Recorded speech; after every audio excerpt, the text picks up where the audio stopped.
The Merwitch of Milkweed Flats by Julie Kusma.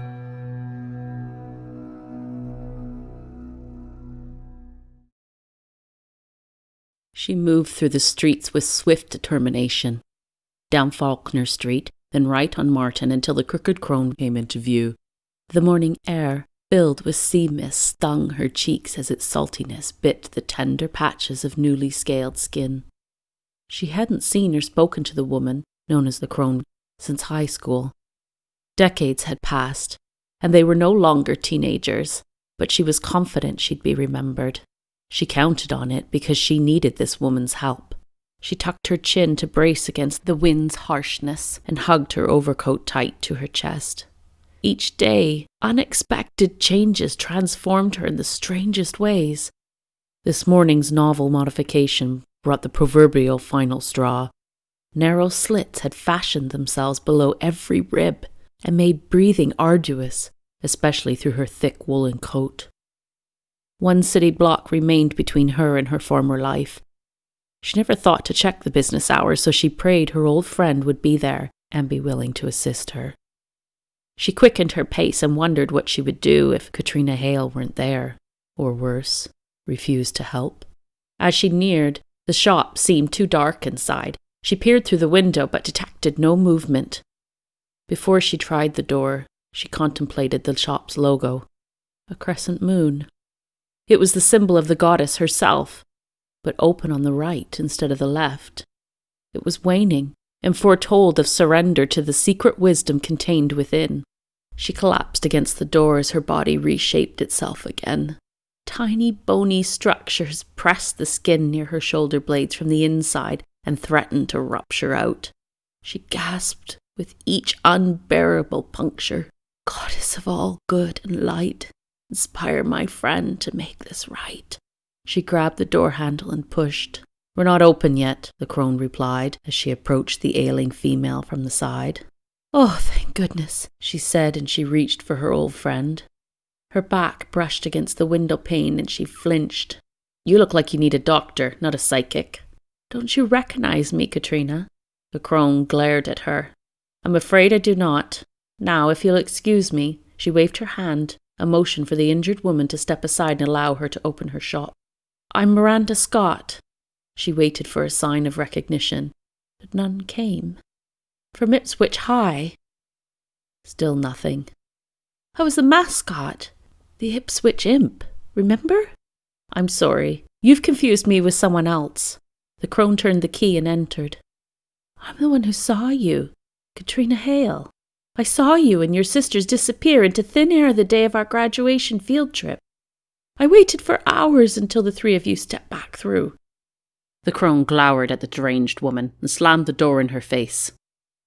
Anger welled within Miranda, and before she realized what she had done, a gust of wet wind blew the door open and crashed against the display counter. Oh, don't be so dramatic. Psychokinesis. Really, Miranda, you should have just opened the door with your hand.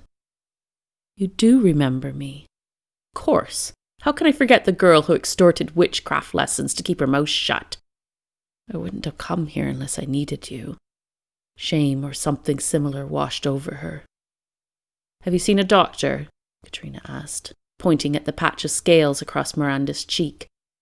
I can mix you up something for eczema, or psoriasis, perhaps. Oh, this is far more serious than a skin disorder. Miranda opened her coat and winced as the collar trailed over the bony protrusions on her back. She lifted her shirt to uncover her ribs and inhaled deeply. Her gills rippled with her breath. Katrina moved closer. Fascinating. There's more. Miranda turned around and carefully pulled her t-shirt over her head, exposed her back. Two saw-like bony appendages poked through Miranda's skin, both covered with a thin, translucent webbed epidermis. Mesmerized, she posed her finger at the base of the one closest to her. I'm going to touch you, she warned. Miranda groaned as Katrina's cold fingertip traced the shape. What the hell is it? Pectoral fins, Katrina said. She dashed to the shop's entry door and flipped the lock. Let me see the rest of you. Back here, out of sight from the street." She guided Miranda to the room behind the amethyst-beaded curtain where she performed her mystical readings. Miranda unbuttoned her jeans and let them fall to the floor. Like on her face, bluish luminescent scales dotted her hip, thigh, and front of her ankle, all materialized on Miranda's left side. "What recently changed in your life?" Katrina asked. "Nothing. Everything was normal. Then the next day, this." "Nothing's ever normal when you're a witch." Miranda wasn't a strong one, Katrina knew, because she'd never taught her the real secrets to witchery and magic. "I meant normal for us," Miranda said, aware they were nothing alike. "Normal for me." Something triggered this DNA expression. Miranda thought for a moment. "No, nothing I can think of," she said as she shook her head. "Come on, think harder. When did this start?" "A week ago, I guess. And before that?" "Well, Jimmy and I..." "Jimmy?" "My boyfriend, my ex-boyfriend. We broke up." She glanced down teary-eyed. "He was leaving on an excursion and said he wouldn't worry about me while he was out at sea." "You were dating a sailor?" "A fisherman, actually. He owns a fish market in the waterfront district." "Good God, Miranda. He fell in love with a seaman and he broke your heart." "So?" "So you're a water witch. Where do you think sirens come from?" "Sirens are a myth, anyway. I thought they were mermaids who turned evil from being betrayed." "Mythical creatures are no more imaginary than you or I." Katrina closed her eyes and sought internal guidance. "Okay, so you're not a siren, but you are becoming a mermaid?" "Yes." Katrina grabbed her book of shadows from the shelf and placed it on the table. She held her hands above the book. The cover flopped open and the pages wildly flipped. Katrina's mind raced at the same furious pace until its abrupt stop. "You're a merwitch." "A what?" Katrina continued the book's description aloud. "A sea witch turns into a mermaid if she yearns for a sailor she loves and for the water upon which he sails." "I don't care about Jimmy or the sea. Make it stop. Can't turn into a mermaid." "To become the merwitch," Katrina continued, "you must embrace and assimilate the mermaid within. Once this transpires, your insight deepens, and you develop greater control over the element of water." Katrina glanced at Miranda. "Your water witch abilities get an upgrade, apparently." "How the hell do I do that?" "Can't tell you how. Only you can heal yourself.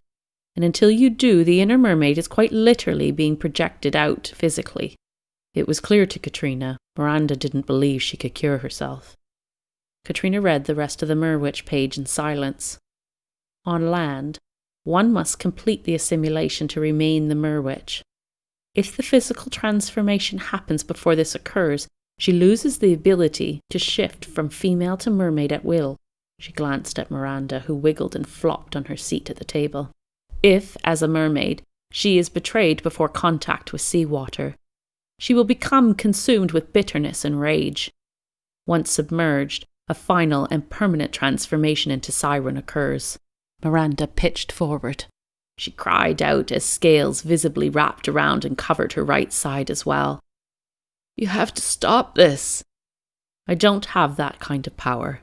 As a solitary witch, Katrina knew the only magic she controlled was sympathetic, which exploited an individual's true beliefs. A trick of the mind, convincing oneself they never had any power in the first place. But to intervene in another's fate required a whole different kind of thing." "You do," Miranda pleaded. "With your sisters at your side. You three are special." Katrina's lips drew thin, and her eyes narrowed. "I haven't spoken to Penny in years." "What about Samantha? Where is she?" "The better question is, when is she? But that's another story." Katrina closed the book with a thud and slid it back into place on the shelf. "It is impossible. She would never bring Samantha back and unleash hell on this realm." Miranda's back straightened. "Your sisters made the same pact with me as you did," she threatened. "I can call on them too, but I picked you. I chose you." The girl's tantrum disgusted Katrina.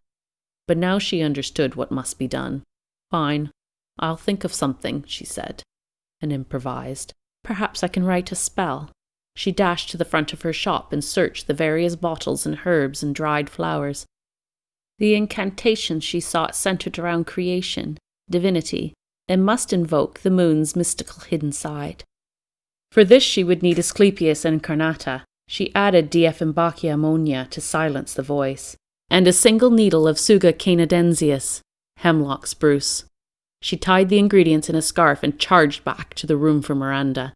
Come, we must go to the water's edge, where the rocks open to the sea and the milkweed thrives. To the flats? Why can't we do the spell here? I need fresh milkweed. Miranda raised her calves. The little toes on her feet slanted out in sharp points as her tail fin emerged. Can you make it to my car? I think so. Miranda stood. She nearly fell over when she took her first step. Her legs had begun to fuse at the top of her thighs. Here, Katrina snatched the tablecloth and wrapped the fabric around Miranda's waist. Poor girl's jeans were never going to get back on. I'm frightened. This will be over soon, Katrina said with authority. She placed Miranda's coat over her shoulders to hide the now copious pectoral fins and helped her out to the car. Shells mixed in sand crunched under the tire's weight as Katrina parked adjacent to the private shore. Although Miranda's mutation had not advanced any further, walking in the sand was beyond her capability. Katrina popped the trunk. She snagged the blanket she kept in the event of an emergency, and clearly this qualified. She laid the quilt on the ground and collected the fish girl and carried her to the prepared spot. Why do I have to be near the water? Miranda cried as her body hit the hard, wet beach. The tide is coming in.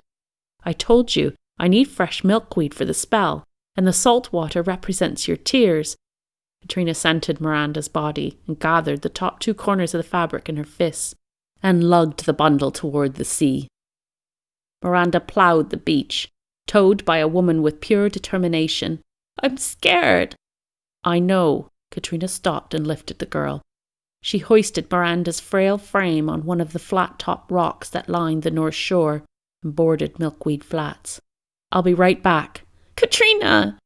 I'm coming back, I promise. This was true, but deception coloured her words. Out of sight, Katrina plucked 3 stems of the desired plant, one for each of her sisters, and one for herself. In an ancient tongue she chanted her spell while the tender stalks bled their milk into the black glass vial. She tumbled the container with a few quick motions of her hand. The mixture combined. She moved toward Miranda, who lay sprawled across the rock. Katrina slid her palm under the back of Miranda's neck and slowly raised her head. Drink this. What is it? A potion to fix this mess. Katrina held the bottle to Miranda's lips and poured the whitish liquid in her mouth. Miranda gagged on the horrid tincture. She clutched at her own throat, unable to speak. You're fine. Just a bit of Duncaine to silence you for a moment or two.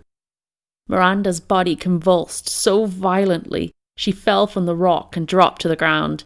Her legs melded into one giant tail. Scales exploded on her skin's surface and her feet became fully formed tail fins.